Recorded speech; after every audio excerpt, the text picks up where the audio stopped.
Welcome to Health Bits with Dr. Ball. Today we're exploring the misunderstood history of marijuana, from its unjust stigma to its emerging medical benefits, and the differences between its two main components, sativa and indica.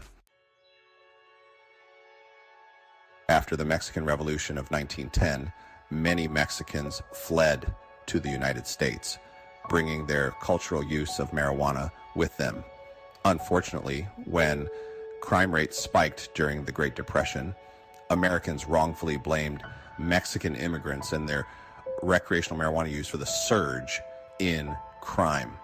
The truth was far different. Economic hardship was the true culprit. Nevertheless, by the 1930s, propaganda campaigns fueled public fear, leading many states to criminalize marijuana use. In 1937, the Marijuana Tax Act was passed, criminalizing possession and heavily penalizing users. Even though a 1944 study by the New York Academy of Medicine debunked the connection between marijuana and criminal behavior, the stigma persisted for decades. Historically, marijuana crop growth was encouraged, and its cultivation played a central role in the establishment of the United States. George Washington grew it as the hemp plant was used for rope and fabric. By the 1800s, cannabis was widely in American pharmacies. It then became marketable, and hashish houses or parlors were created for the higher class people. By 1850s, it is estimated that around 500 of these parlors were in New York City alone. And by the end of the century, they were also in Boston, Philadelphia, and Chicago. Various regulations came into the picture by the 1900s. First, the Pure Food and Drug Act of 1906, which later became the Food and Drug Administration, which set the framework as to which drugs needed a prescription and which didn't. They then listed cannabis as a dangerous drug and also listed as a habit-forming drug. The Poison Act of 1907 made it a misdemeanor for having possession of hemp.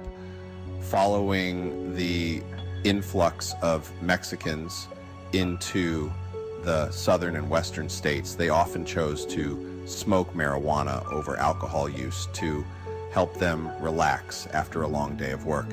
And because of this spike in use, more laws and penalties were created, as some concluded was racist at its origin. By the 1950s, the mandatory sentencing began by the passing of the Boggs Act. This act made first-time cannabis possession offense be imprisoned for 2 to 10 years with a $20,000 fine. This egregious law was finally repealed in 1970, stating it did not discourage drug use, it did not reduce drug trafficking, imposed indirect costs to families by imprisoning spouses, parents, and breadwinners. It disproportionately impacted minorities and resulted in vastly different sentences for equally blameworthy offenders. Yet this was reinstated in 1986 under President Reagan, who then added the Three Strikes Law, which created a mandatory 25-year imprisonment for repeat offenders, including large-scale cannabis use or distribution.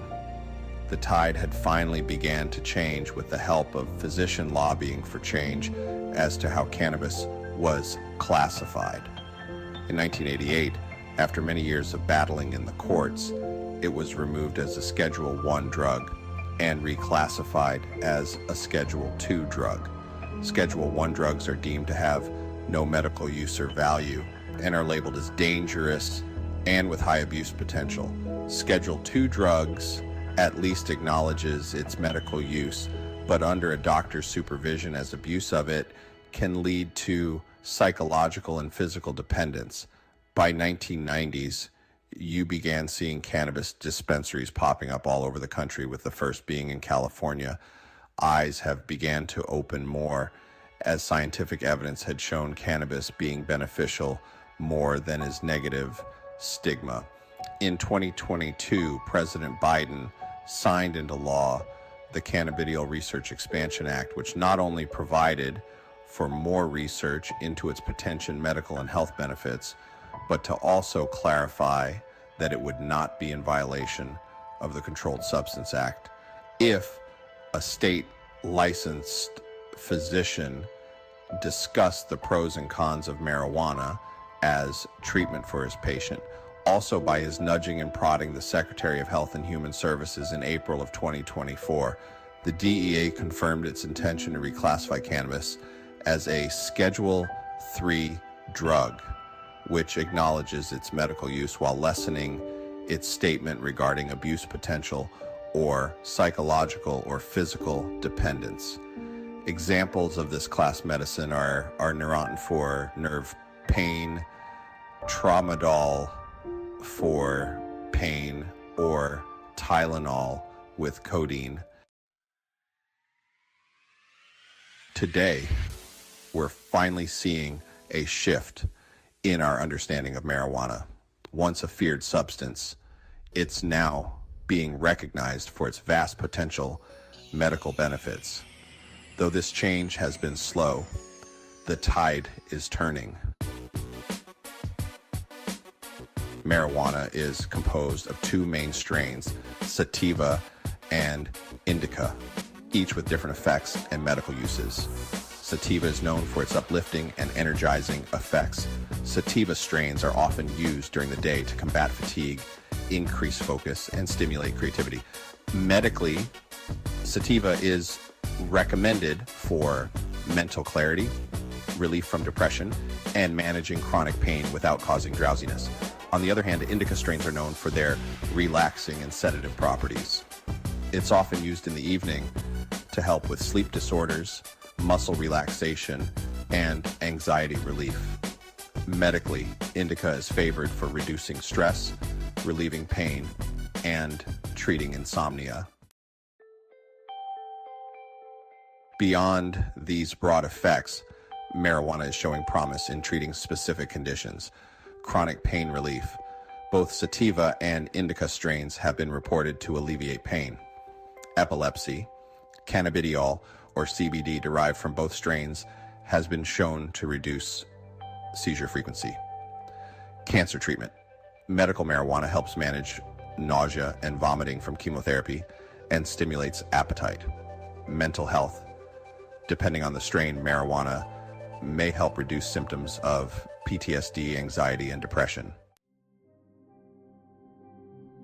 As with any medication, marijuana is not without risks. Side effects can include addiction, impaired cognitive function, and increased risk of mental health problems in some people. It's essential to balance these risks with the potential benefits and to consult a healthcare professional when considering marijuana as a treatment. Marijuana's journey from stigmatized drug to medical ally is ongoing. Whether it's the focus-enhancing effects of sativa or the relaxation benefits of indica, we are seeing real potential for this plant in medicine. Subscribe to Health Bits with Dr. Ball for more insights into your health and wellness.